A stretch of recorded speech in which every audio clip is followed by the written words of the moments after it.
उसके होंठ हिले, लेकिन आवाज सभी के कानों में गूंजने लगी। कार का इंजन कांपते हुए फिर से एक कहानी हमारे एक दर्शक के साथ हुई सच्ची घटना पर आधारित है। गंगा बैरेज की वो सुबह आज फिर खून से रंगी हुई थी। किनारे पर 2 लाशें रखी थी, सिर अलग, धड़ अलग, आंखें खुली हुई रह गई थी, मानो आखिरी पल किसी डरावने चेहरे से सामना हो गया हो। लाश के आगे मक्खियां लगातार भिनभिना रही थी। गंगा के पानी में छोटे छोटे लाल घेरे बनते, टूटते, फिर बनते जा रहे थे। 2 पुलिस वाले अपने नाक को रुमाल से ढके लाश के पास खड़े थे। वो बातें तो धीमी कर रहे थे, लेकिन उनकी बातों में डर का वजन साफ दिख रहा था। अरे समझाते समझाते हम लोग थक गए कि रात में बैरेज मत आओ, लेकिन पता नहीं लोगों को मरने का क्या शौक चढ़ा है। अरे इतना बड़ा बोर्ड भी यहाँ लगा रखा है कि रात को यहाँ मत आइए, जान का खतरा है, लेकिन पता नहीं लोगों को ये क्यों नहीं दिखता। अरे दिन में यहाँ कितनी भीड़ होती है, सैकड़ों परिवार आते हैं, मस्ती करते हैं, सेल्फी लेते हैं, सब ठीक रहता है, पर रात 11:15 के बाद ये जगह किसी और की हो जाती है। अरे वो तो मुझे पता है, लेकिन फिर भी क्यों लोग जानबूझकर मौत के पास आते हैं। गंगा बैरेज का रहस्य बहुत ही अनसुलझा था, लेकिन उसकी खूबसूरती और उसके चर्चे लोगों को उस ओर खींच ही लाते थे। और इस बार गंगा बैरेज कानपुर से कई किलोमीटर दूर ओडिशा में बैठे कुछ दोस्तों को बुला रहा था। अभी, प्रीति, श्वेता, सार्थक और आकाश, ये नाम थे उन 5 दोस्तों के जो छत पर बैठे चाय की चुस्की ले रहे थे। सामने नमकीन का पैकेट भी पड़ा था, जिसे धीरे धीरे वे खा रहे थे। बीच बीच में ठहाकों का सिलसिला भी चल रहा था। उन्हीं ठहाकों के बीच आकाश ने अभी से पूछा, तो भाई इस बार बर्थडे का क्या प्लान है? गोवा, मनाली या पूरी बीच? अरे इनमें से कहीं भी नहीं।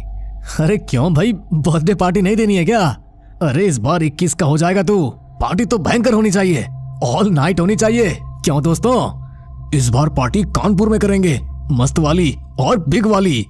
कानपुर? हाँ यार, मेरे दादा दादी वहीं रहते हैं, कई साल हो गए उनसे मिले हुए, वो हमेशा मुझे बुलाते हैं। तुम लोगों को तो पता है ना, जब मैं 12 साल का था तभी पापा का यहाँ ट्रांसफर हो गया और हम सब ओडिशा चले आए। पापा ने कितना कहा दादा और दादी को कि हमारे साथ चलिए, लेकिन उन्हें तो वही मन लगता है, तो वो आए ही नहीं। कानपुर का आइडिया मस्त है यार, हम सब लोग नई जगह घूम भी लेंगे, तुम्हारे दादा दादी से भी मिल लेंगे और रोड ट्रिप भी हो जाएगी। और कानपुर की टिक्की चाट पहले दिन ही खाएंगे। मैंने एक रील्स में देखा था, बहुत ही टेम्पटिंग था यार वो।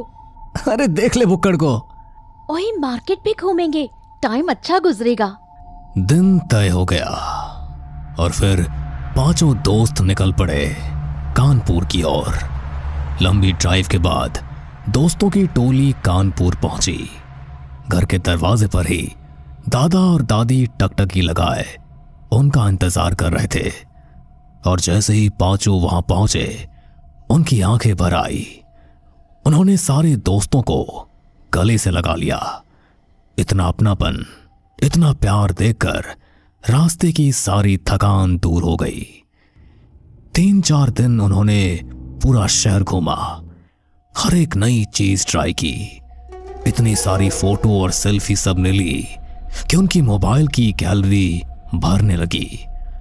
हर दिन जब सारे दोस्त घूम कर आते, उसके बाद छत पर इनकी मंडली बैठती दादा और दादी के साथ, और शुरू होता किस्सों और कहानियों का सिलसिला। एक शाम की बात है, सभी लोग छत पर बैठे थे। दादी पास ही बैठी भुट्टा सेंक रही थी।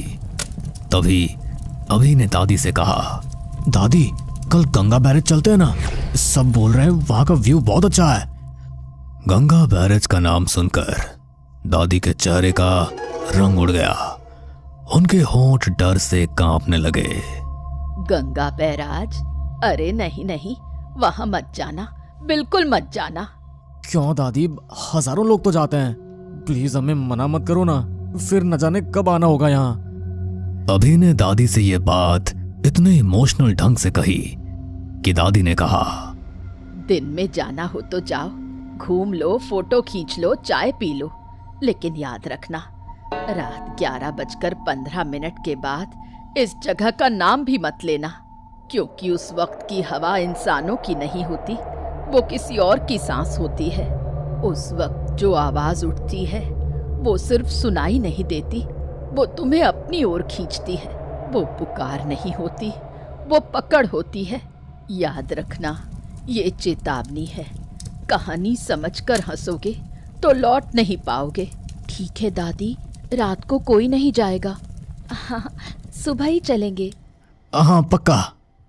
दादी की बात को सबने सिर हिलाकर मान तो लिया, लेकिन सभी के जहन में एक ही सवाल चल रहा था कि आखिर क्या है गंगा बैरेज में?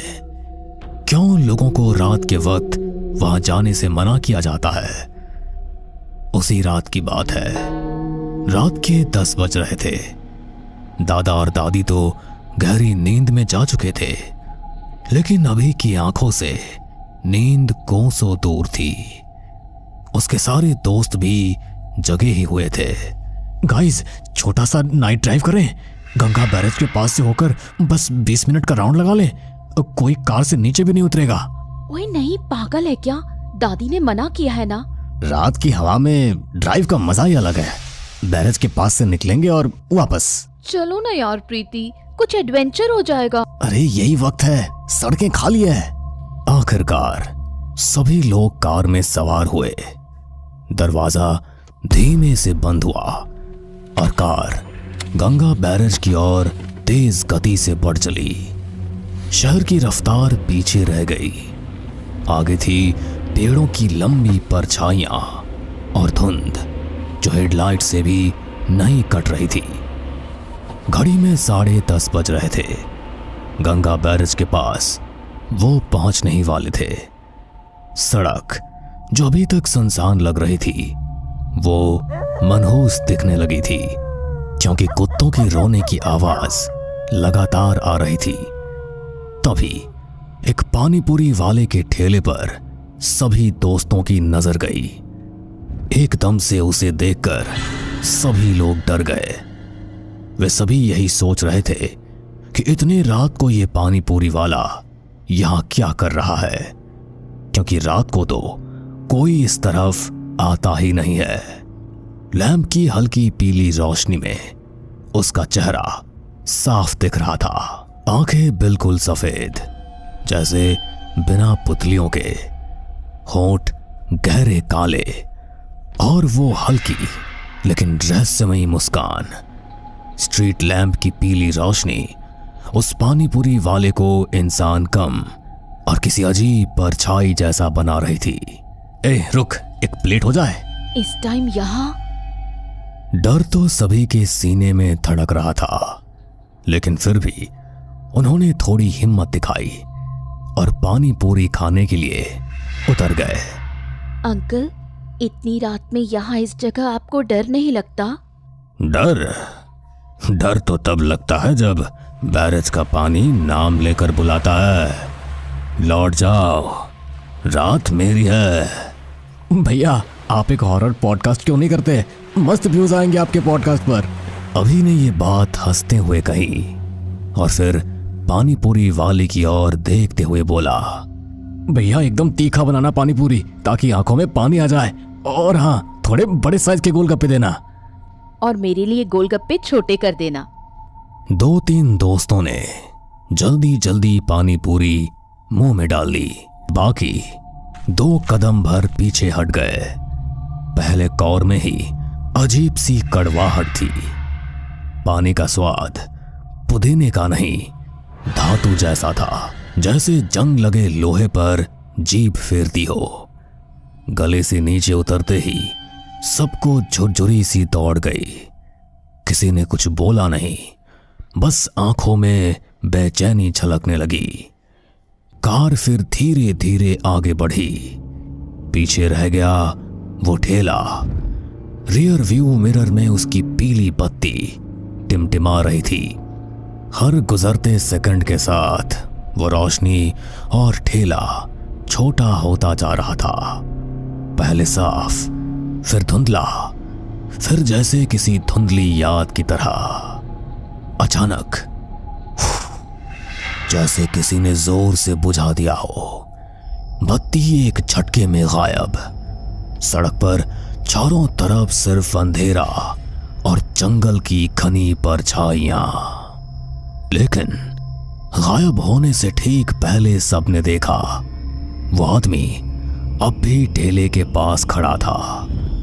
उसका चेहरा उसी बुझी हुई रोशनी में उभर रहा था। आंखें बिल्कुल सफेद, बिना पुतलियों के, होंठ गहरे काले जैसे जली हुई राख, और मुस्कान ऐसी टेढ़ी कि जैसे जबड़ा किसी और दिशा में खिंच गया हो।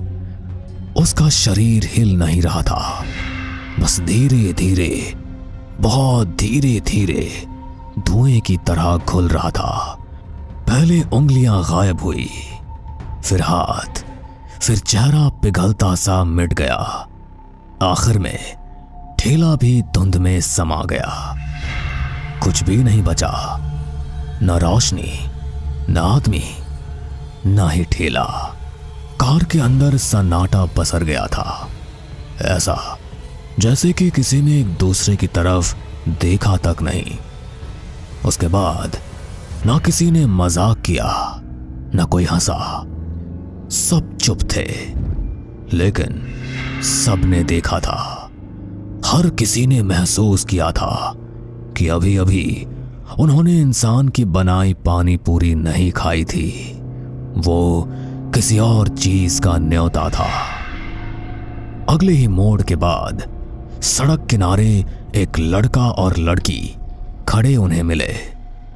कपड़े मिट्टी से सने, चेहरे पर कोई हाव भाव नहीं, जैसे पत्थर की मूर्तियां हो। सड़क की पीली रोशनी में उनकी आंखें शून्य में घूर रही थी, जैसे किसी का इंतजार कर रही हो।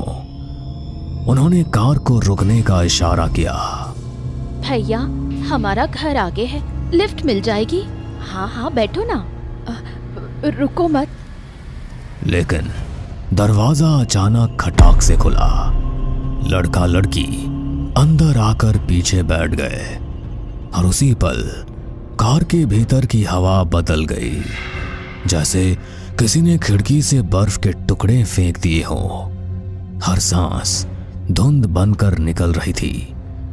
अचानक प्रीति का मोबाइल धीरे से उसकी हाथ से फिसला और कार की फर्श पर सरका। प्रीति अपने फोन को उठाने के लिए झुकी, लेकिन जैसे ही उसकी आंखें नीचे पड़ी, वो वहीं जम गई। उसका चेहरा सफेद पड़ गया, होंठ कांपने लगे। इनके पैर तो उल्टे। क्या? कार में अचानक ऐसा सन्नाटा छा गया, मानो समय थम सा गया हो।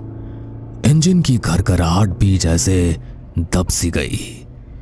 किसी ने कुछ पूछा नहीं, किसी ने कोई हिलडुल नहीं की, लेकिन सबके दिल की धड़कन बढ़ गई थी।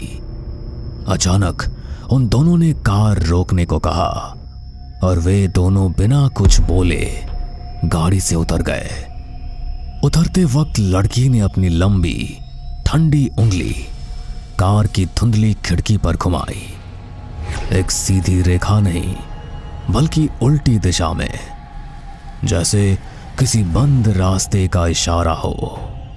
और फिर झुककर उसने बहुत धीरे से कहा, आज रात कोई घर नहीं पहुंचेगा। उसके होंठ हिले, लेकिन आवाज सभी के कानों में गूंजने लगी।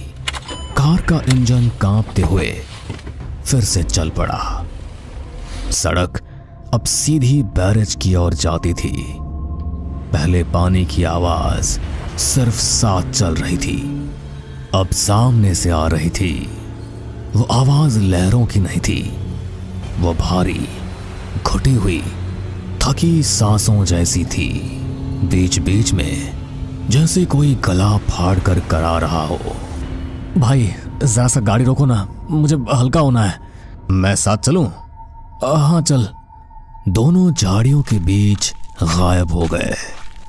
घड़ी की टिक टिक कान में तीर जैसी लगने लगी। 5 मिनट, 8 मिनट, 14 मिनट, हर सेकंड जैसे खून सोख रहा हो। तभी झाड़ियों से सरसराहट हुई। सार्थक वापस आया, लेकिन उसकी चाल अजीब थी। कदम भारी, जैसे घिसट रहे हों। चेहरे पर मुस्कान थी, लेकिन जबड़ा टेढ़ा सा लगा। होठों के किनारे काला धब्बा फैल गया था। अभी उधर है, अमरूद तोड़ रहा है, कह रहा है बहुत मीठा है। ये क्या कह रहा है तू? पागल हो गया है क्या? तुझे पता नहीं अभी को अमरूद से एलर्जी है, और मीठा तो उसे बिल्कुल पसंद नहीं है। अचानक सार्थक का चेहरा पिघलने लगा। उसकी स्किन जैसे भीतर से खिसक रही थी। आंखों में खून के धागे फैल रहे थे। होंठ फटकर काले हो रहे थे। और फिर सार्थक का चेहरा उसी लड़के में बदल गया जो कुछ देर पहले उनकी कार से उतरा था। आंखों में काली गहराई, होठों पर सूखा खून, और चेहरा मानो खोपड़ी पर सिर्फ पतली खाल चढ़ी हो। अब मीठा सबको लगेगा। बैरेज रात को सबको बराबर कर देता है। कार के भीतर की हवा अचानक भारी हो गई, जैसे किसी ने सबके गले पर गीली पट्टी बांध दी हो। इसी बीच अंजलि ने अपने गले में पहनी रुद्राक्ष की माला उतारी और उसे अपने हाथ में ले लिया। अभी कहाँ है? अंजलि के हाथों की रुद्राक्ष माला को देखकर पता नहीं उस लड़के को क्या हुआ। लड़के की मुस्कान कान तक खिंच गई। चेहरा फटता सा दिखा। दांत बाहर निकले, काले और टेढ़े। उसने झाड़ियों की ओर इशारा किया। झाड़ियों में अभी पड़ा था। चेहरा नीला, सांस धीमी, उंगलियां बर्फ जैसी ठंडी। 2 लोगों ने बड़ी मुश्किल से उसे खींचकर कार में डाला। और तभी अचानक वो लड़की दिखी। वही लड़की जो इस लड़के के साथ थी। रेलिंग पर वो खड़ी थी। उसकी काली लटें हवा में बेतहाशा लहरा रही थी। आंखें लाल और गहरी, जैसे खून से भरी हों। चेहरा ऐसा जैसे पानी से निकला हो, लेकिन अब भी भीगा, टपकता। उसकी परछाई रेलिंग से नीचे नदी में भयानक दिख रही थी। तभी उसकी आवाज वहां गूंजी।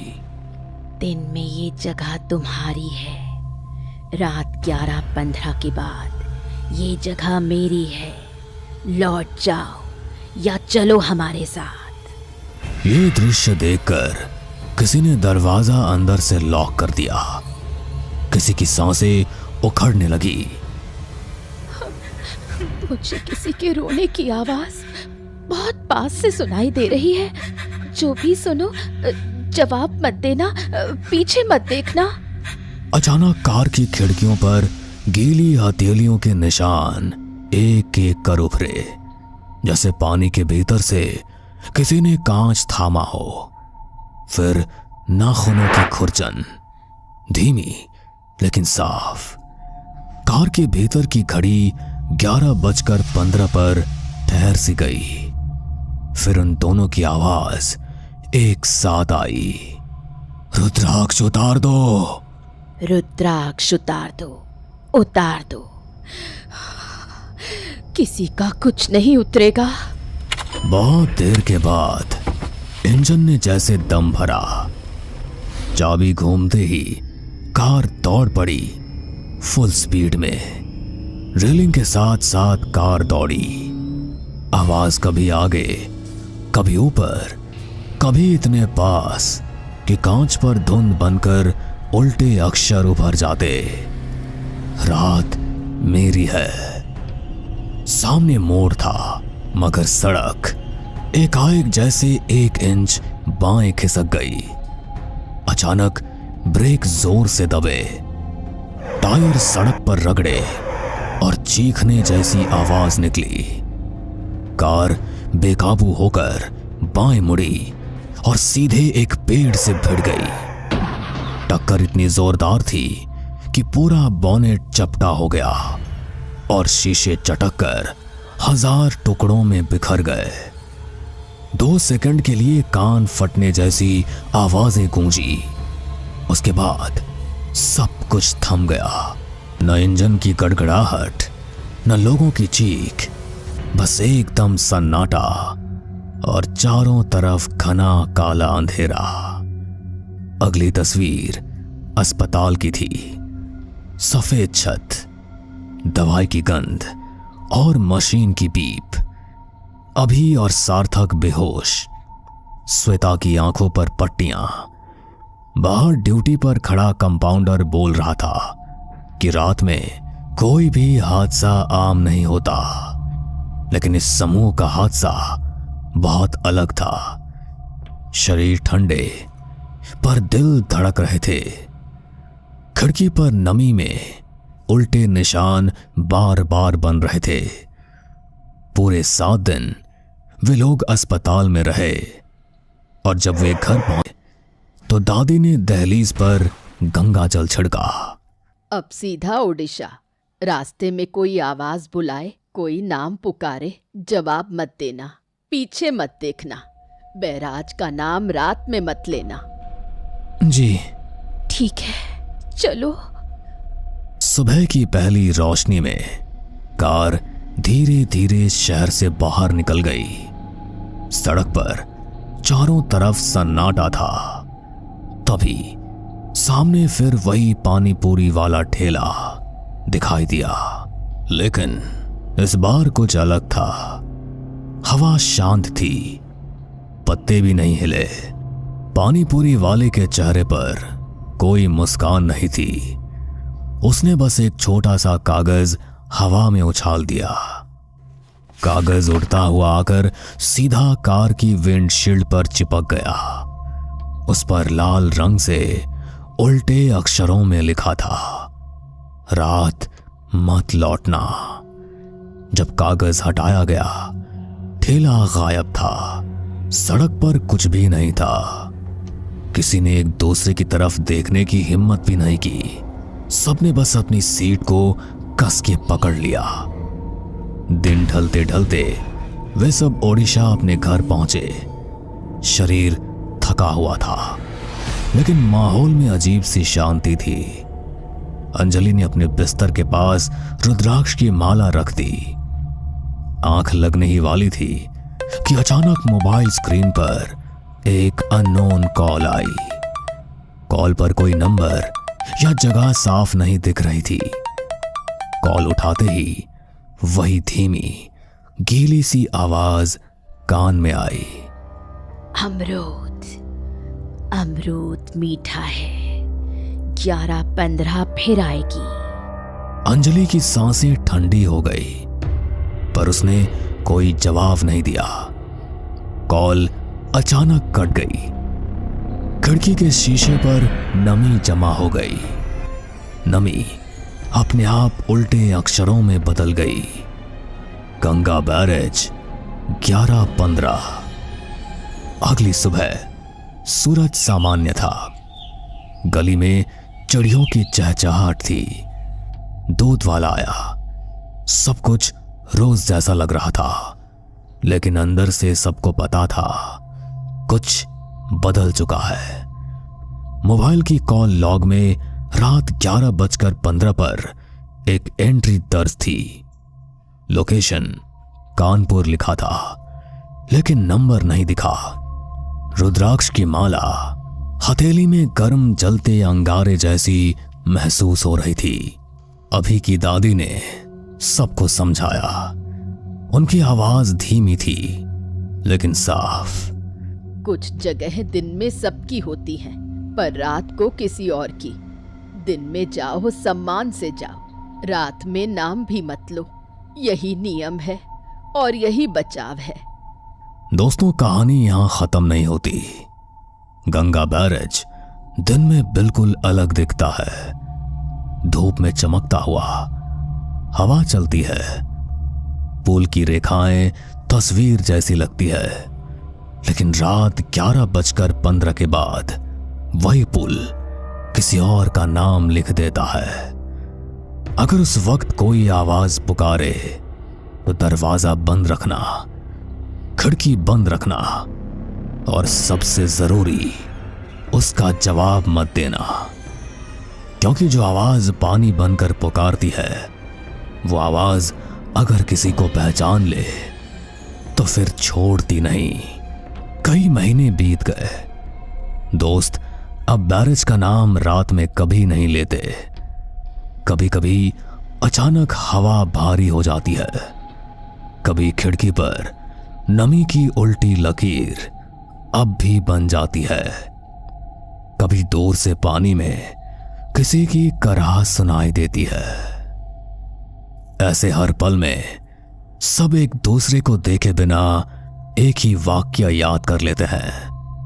रात में बैरेज का नाम नहीं लेना। और यही इस कहानी का आखिरी पड़ाव है, क्योंकि डर कभी खत्म नहीं होता। डर बस एक नियम सिखा देता है। दिन में शहर मुस्कुराता है, पर रात में नदी अपने नियम पर चलती है। और अगर कभी किसी ने ये नियम तोड़ दिया तो 11:15 पर एक कॉल आएगा। फोन पर वही आवाज पूछेगी, अमरूद कैसा लगा? और अगर उस वक्त किसी ने जवाब दे दिया तो अगली सुबह गंगा के किनारे 2 और नाम जुड़ चुके होंगे। दोस्तों, अगर ये कहानी आपको पसंद आई हो तो हमें सब्सक्राइब करें, और आपके पास भी है कोई ऐसी ही डरावनी कहानी तो हमें ईमेल करें। हम आपकी कहानी पर भी वीडियो बनाने की कोशिश जरूर करेंगे।